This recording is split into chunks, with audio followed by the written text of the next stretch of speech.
आज की इस वीडियो में हम ऑटोकैड में इमेज कैसे इंसर्ट करते हैं ये जानेंगे और सीखेंगे। तो इमेज इंसर्ट करने के लिए आपको ऑटोकैड ओपन करने के बाद इंसर्ट टैब में जाना है। इंसर्ट टैब में जाने के बाद आपको यहाँ पर अटैच का ऑप्शन मिलेगा। आपको इस पर माउस के लेफ्ट बटन को प्रेस करना है। लेफ्ट बटन को प्रेस करते ही ब्राउज़र ओपन हो जाएगा। देन नेक्स्ट आपने जहाँ पर भी इमेज सेव की है उस फोल्डर को आपको ओपन करना है। ओपन करने के बाद जिस इमेज को आपको ऑटोकैड में इंसर्ट करना है सिलेक्ट करना है। सिलेक्ट करने के बाद आपको ओपन पर क्लिक करना है। ओपन पर क्लिक करते ही हमारे सामने इस तरह का कुछ अटैच इमेज का डायलॉग बॉक्स ओपन होगा। देन नेक्स्ट यहाँ पर आपको नाम लिखा हुआ दिखाई देगा। नेक्स्ट ब्राउज़र, अगर आपको इमेज चेंज करनी है ये नहीं चाहिए, अगर दूसरी चाहिए तो आप ब्राउज़ करके उसे बदल सकते हो। नेक्स्ट आपको फाइल टाइप का ऑप्शन मिलेगा, इसे आपको अभी फ़िलहाल के लिए ऐसे ही रखना है। देन नेक्स्ट आपको स्केल का ऑप्शन मिलता है जिसमें हमें सबसे पहला ऑप्शन है स्पेसिफाई ऑन स्क्रीन, जिस पर टिक किया हुआ है। अगर आप इसे अनटिक करने के बाद देखेंगे तो जो नीचे स्केल स्पेसिफाई का बॉक्स है वो एक्टिव हो जाएगा। देन नेक्स्ट अगर आपको कोई स्पेसिफिक स्केल इसमें टाइप करनी है तो वो आप यहाँ पर स्पेसिफाई कर सकते हो, और अगर नहीं करनी तो आप इसे सिर्फ स्पेसिफाई ऑन स्क्रीन को टिक कर सकते हो। देन नेक्स्ट इंटरसेक्ट पॉइंट का ऑप्शन मिलता है आपको, जिसमें हमें फिर से स्पेसिफाई ऑन स्क्रीन का ऑप्शन मिलता है। अगर आप इसे अनटिक करेंगे तो यहाँ पर हमारे पास एक्स वाई जेड ये दोनों भी बॉक्स एक्टिव हो जाएंगे। अगर आपको कोई स्पेसिफिक कोऑर्डिनेट पर कोई इमेज चाहिए तभी आप इस एक्स वाई जेड ऑप्शन का यूज़ कर सकते हो, जिसमें आपको कोऑर्डिनेट टाइप करना है। और अगर आपको किसी स्पेसिफिक जगह पर इमेज नहीं चाहिए और आप इसे मैन्युअली सेट करना चाहते हो तो आपको इसे स्पेसिफाई ऑन स्क्रीन ही रखना है। देन नेक्स्ट ऑप्शन है रोटेशन। अगर आप स्क्रीन पर इसे रोटेट करना चाहते हो तो आपको इसे स्पेसिफाई ऑन स्क्रीन रखना है। और अगर आपको कोई स्पेसिफिक एंगल चाहिए तो आप यहाँ पर एंगल के बॉक्स में एंगल टाइप कर सकते हो। इतनी सब सेटिंग करने के बाद आपको ओके पर क्लिक करना है। ओके पर क्लिक करने के बाद आप जब स्क्रॉल करके माउस पर देखेंगे तो हमें एक रेक्टेंगल दिखाई देगा जो कि हमारी इमेज होती है। देन नेक्स्ट आपको विपोर्ट में कहीं भी इंटरसेक्शन पॉइंट स्पेसिफाई करना है, वो आप अपने मुताबिक स्पेसिफाई कर सकते हो। इंटरसेक्शन पॉइंट स्पेसिफाई करने के बाद कमांड लाइन हमें स्केल फैक्टर स्पेसिफाई करने के लिए बता रहा है।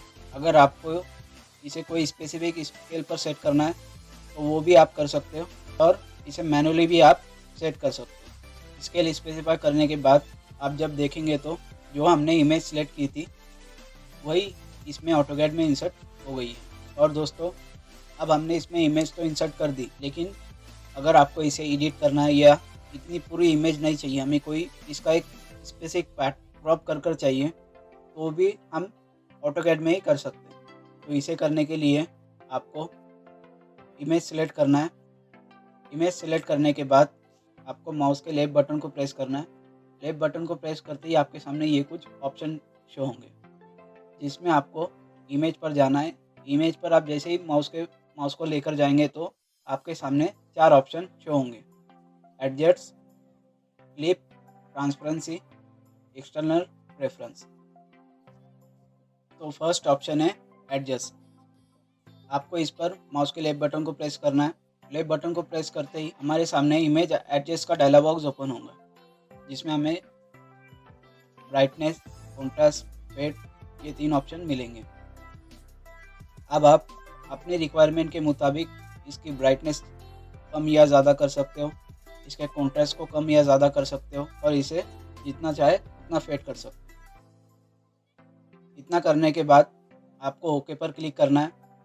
ओके पर क्लिक करते ही आपने जो भी इमेज एडजस्ट की है वही हमें यहाँ पर विपोर्ट में भी दिखाई देंगी। तो इस तरह से आप एडजस्ट कमांड का यूज़ करते हुए इमेज की ब्राइटनेस, कॉन्ट्रास्ट और फेड को कम या ज़्यादा कर सकते हो। देन नेक्स्ट आपको अगर क्रॉप करना है किसी इमेज को तो आपको फिर से इसे सिलेक्ट करना है।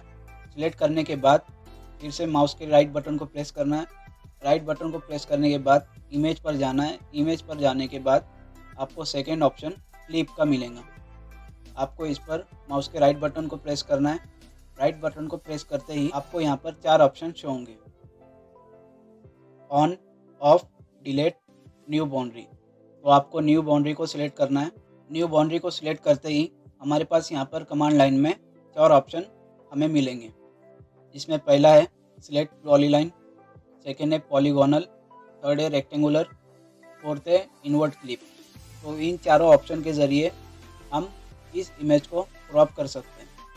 तो हम पहला ऑप्शन लेंगे रेक्टेंगुलर, और आप इस पर माउस के लेफ्ट बटन को प्रेस करके भी रेक्टेंगुलर कमांड एक्टिवेट कर सकते हो, या तो फिर आपको अगर कमांड के ज़रिए रेक्टेंगुलर कमांड एक्टिवेट करना है तो आप R टाइप करने के बाद इंटर प्रेस करते हो तो रेक्टेंगुलर कमांड एक्टिवेट हो जाएंगी।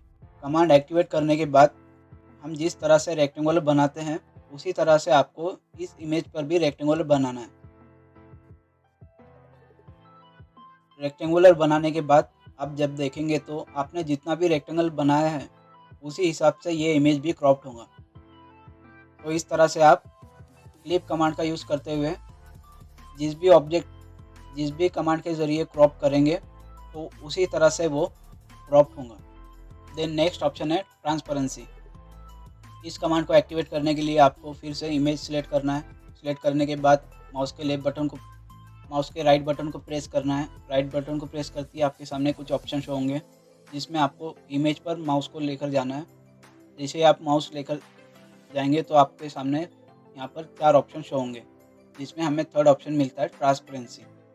तो ट्रांसपेरेंसी और एडजस्ट ये दोनों कमांड एक ही तरह से काम करती है, जिसमें जैसे हमने एडजस्ट में ब्राइटनेस, कॉन्ट्रास्ट, फेड वगैरह इसका इमेज का कम ज़्यादा किया था, उसी तरह से ट्रांसपेरेंसी का भी यूज़ इमेज की ट्रांसपेरेंसी को कम ज़्यादा करने के लिए होता है। तो अब हम चौथा ऑप्शन सिलेक्ट करेंगे एक्सटर्नल रेफरेंस। जैसे ही आप इसे सिलेक्ट करेंगे तो आपको कुछ इस तरह की विंडो शो होंगी, जिसमें हमें 3 ऑप्शन दिखाई दे रहे हैं, ड्राइंग, इमेज 1। तो अभी हमने जो इमेज इसमें इंसर्ट की है वो है इमेज 1। और आप जैसे ही इस इमेज 1 को सिलेक्ट करने के बाद माउस के राइट बटन को प्रेस करेंगे तो आपको ये कुछ ऑप्शन मिलते हैं, ओपन, अटैच, अनलोड, रीलोड वगैरह। और अगर आप इसे ओपन करेंगे तो ये इमेज के फॉर्मेट में ओपन होंगी अलग से। तो इस तरह से आप इस इमेज को अलग से इमेज के फॉर्मेट में ओपन कर सकते हो। देन नेक्स्ट है अटैच। अगर आपको कोई दूसरी फाइल इसी इमेज पर अप्लाई करनी है या उसे इंसर्ट करना है तो आप अटैच कमांड के ज़रिए उसे इंसर्ट कर सकते हो। देन नेक्स्ट है अनलोड। अगर आप इसे सिलेक्ट करेंगे तो हमने जो इमेज इसमें इंसर्ट की है वो अनलोड हो जाएंगी। और अगर आपको इसे फिर से रीलोड करना है तो आपको फिर से इस पर इमेज पर माउस के राइट बटन को प्रेस करना है। देन नेक्स्ट अनलोड के नीचे ही हमें रीलोड का ऑप्शन मिलता है, तो आप जैसे इसे सिलेक्ट करेंगे तो हमारी इमेज फिर से रीलोड हो जाएंगी। तो इस तरह से आप ऑटोकैड में इमेज इंसर्ट कर सकते हो। और इंसर्ट करने के बाद अगर आपको इसमें कोई चेंजेस करने हैं या इसकी ब्राइटनेस कम करनी है या ज़्यादा करनी है, और अगर आपको इसे क्रॉप करना है तो इन सभी कमांड की मदद के ज़रिए आप इसे कर सकते हो। तो आज की इस वीडियो में बस इतना ही। मिलते हैं आपसे अगली वीडियो में।